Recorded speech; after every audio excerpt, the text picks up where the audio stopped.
காவிய போட்டோ காமிச்சப்ப கூட ஒண்ணு பெருசா தோணல. அவன் நேரில் வந்தப்பதான் தெரியுது பிச்சைக்கார பசங்கயா. நான் 2 பேரு தான் இன்வைட் பண்ணேன். ஒரு கூட்டமே வந்துச்சு. வெக்கம் மானம் இல்லாம பரதேசி.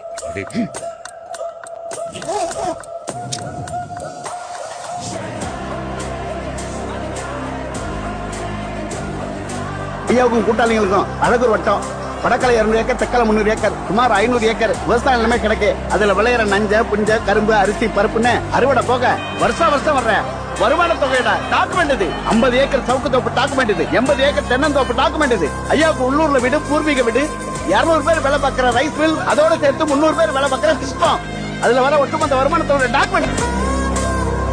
பணம் இருக்கிறவங்க தான் ஸ்டேட்டஸ்ல வசந்தவங்கண்ணா. இப்ப சொல்லுங்க, யாரா ஸ்டேட்டஸ்ல வசந்தவங்க? யாரா பிச்சைக்கார பசங்க? யாரா பரதேசி? நாங்க நினைச்சா உங்க கம்பெனியை விலைக்கு வாங்கிடுவோம். கோட்டு போட்டா கோடி சொன்னாடா நீங்க? கழட்டுங்கடா கோட்டை. யார பார்த்து சர்க்கஸ்னு சொன்னீங்க? கழட்டுங்கடா கோட்டை, ஜோக்கர்களா?